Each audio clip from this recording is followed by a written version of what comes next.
Paling kalian harus siap-siap dengan gitu sih, jam kerja, lingkungannya, sama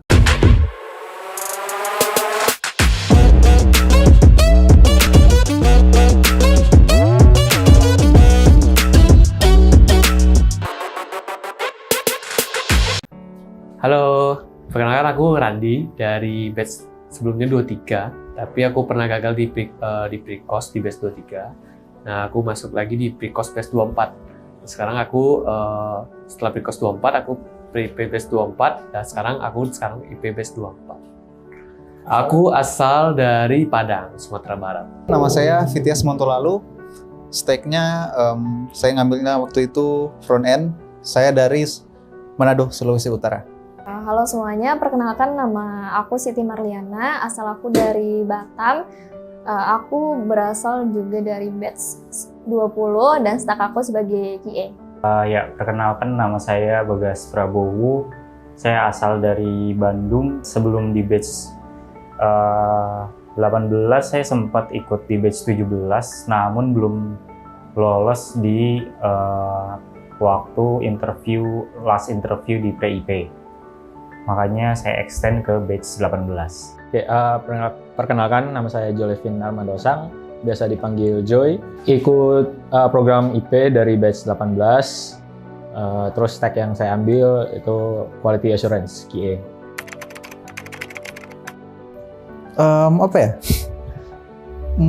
Kayaknya nggak ada alasan sih. Mungkin karena dulu juga sering ngotak-atik komputer, jadi tertarik di bagian pemrograman. Aku suka programming itu dari SMA sih. Emang sebenarnya dulu tuh emang mau masuk jurusan IT, tapi ya jodohnya di jurusan matematika. Sekarang aku fokus ke dunia IT dan khususnya programming. Trigger awalnya memang dari teman saya yang mengajak untuk ayolah coba aja belajar pemrograman, gak susah kok gitu, kata dia begitu. Terus kalau ada masalah laptop atau komputer di rumah, biasa saya yang diminta tolong gitu untuk cari tahu cara perbaiki atau itu. Nah, itu dari situ mulai tertarik gitu dengan dunia IT. Kenapa ikut intensive pairing? Karena saya ingin membangun karir jadi seorang programmer profesional, dan saya yakin di sini bisa mewujudkan mimpi saya itu. So, aku ingin menjadi software developer. Nah, aku memilih Refactory sebagai tempat aku berkembang sebagai software developer. Saya belum mendapat kerja lagi setelah keluar dari kerjaan sebelumnya. Saya coba untuk mendaftar di intensive pairing ini. Mencari pekerjaan setelah lulus kuliah. Alasan kenapa aku ikut IP, aku sendiri pengen belajar tentang quality assurance, yang mana itu waktu sejamannya kuliah, itu tidak diajarkan secara mendetail. Jadi ekspektasi aku waktu PIP itu ketika IP nantinya itu untuk pembelajaran itu ada jangka waktunya, misalnya kayak berapa minggu atau berapa bulan gitu kan. Saya lebih ke arah di sini itu kita ada pairing sama salah satu senior.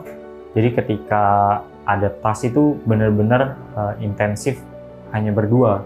Akan terjun ke real project, tapi ya saya mikirnya ya mungkin di awal pasti dikasih bimbingan dulu lah, kayak ada dikasih pembelajaran. Ekspektasiku tuh aku banyak belajar, ingin banyak belajar di gimana sih dunia programming itu, gimana sih dunia software developer itu.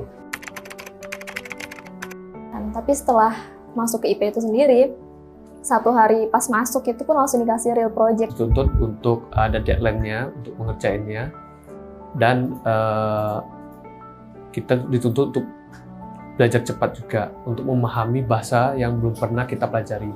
Tanpa ada pendampingan, dalam artian tidak didampingi oleh satu, namun kita bebas bertanya ke semua engineer yang ada gitu.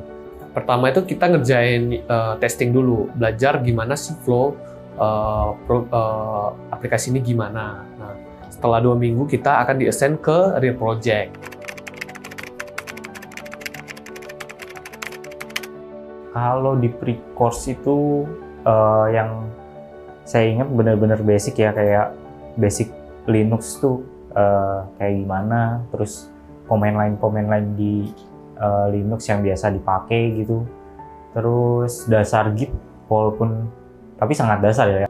Kalau dari pre-course sendiri itu kami diminta mengerjakan task mirror ya dari real project sebenarnya, tapi versi mirrornya. Sekarang itu lebih lengkap karena ada istilah-istilah yang kita gunakan di sini. Terus mungkin Git-nya lebih dalam lagi, nggak cuma push pull, terus kita coba remote, clone segala macem. Terus silabus yang baru pun ada, kalau saya tidak salah ada grade, dan itu menurut saya lebih membantu lagi untuk peserta yang selanjutnya. Terus waktu di PIP juga kita sering komunikasi sama engineer walaupun waktu itu masih lewat Google Meet. Jadi udah dari PIP itu sering komunikasi, dapat ilmu dari engineer di sini.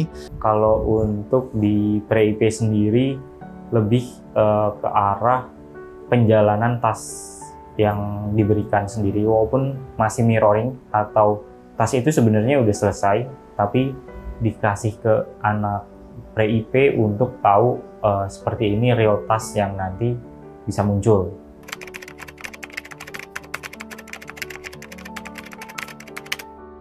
Oke, kalau untuk reverse stack sendiri sebenarnya saya udah expect ya. Kalau mungkin expect mungkin nggak segitunya, tapi waktu join ke sini saya udah emang bertujuan untuk menjadi full stack. Jadi dengan adanya reverse stack di waktu pre-IP itu justru menjadi satu motivasi awal lah untuk belajar stack lain, nggak cuma front end ataupun back end. Ya, jadi contoh aja, misalkan hari ini kita ngerjain front end, integrasi. Nah besoknya kita ngerjain back end.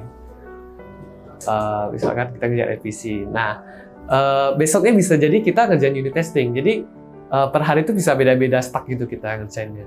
Tergantung kecepatan kita ngerjain tiketnya. Nah gitu sih. Saya nggak expect ya kalau memang setelah masuk ke IP itu masih ada reverse stack-nya. Mungkin bayangan saya ada tapi tidak sesering itu, atau tidak langsung lah dalam artian. Karena kan di awal kita mungkin lebih tertarik atau lebih mudah paham di arah yang stack yang kita pilih. Mungkin kalau QA sendiri nggak se-reverse kayak FE dan BE ya. Jadi kalau di QA itu dulu reverse stack-nya itu ke automation. Nah itu dulu pakai robot framework.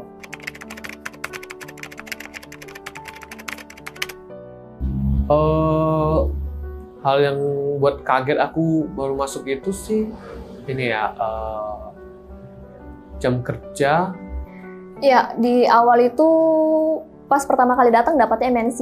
Nah, MNC itu kan sistemnya besar banget ya, ada beberapa sistem gitu yang ada. Nah, itu aku harus menguasai flow seluruhnya dalam waktu cepat. Itu kaget banget. Waktu itu aku hampir sebulan untuk menguasai itu.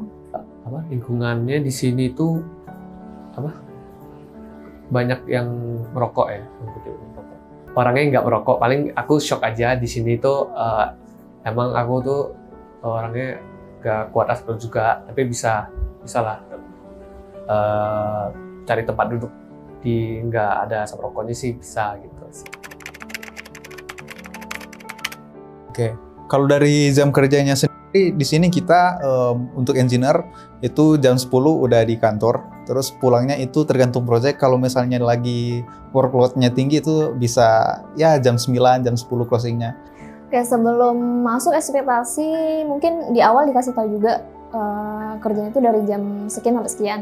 Cuman ternyata di luar itu ketika task kita belum selesai dan tim juga belum closing, itu juga kita masih nunggu kadang sampai lewat jam pulang gitu. Ketika tanda tangan awal itu dilihat peraturannya jam 10 sampai jam 8 malam. Namun kemarin itu karena case-nya kita masuk sebuah project yang bisa dibilang sudah urgent, kita pulang awal-awal langsung jam 12. Jadi itu membuat saya dan teman-teman batch lain itu cukup kaget juga. Kalau menurut saya nggak masalah karena kita nggak sendiri gitu loh untuk melanjutkan pekerjaan, tapi dari rekan kerja juga semuanya yang dalam satu project pasti masih ada juga, nggak pulang meninggalkan kita gitu. Oke, kalau jam kerja maksimal untuk cewek ya itu jam 9 harus sudah pulang.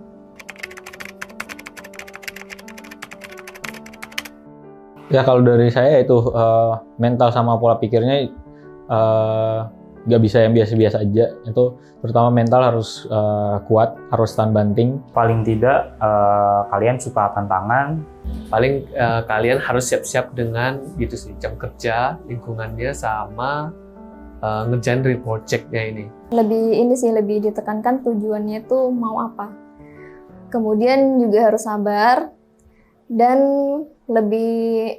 harus lebih mudah bergaul gitu.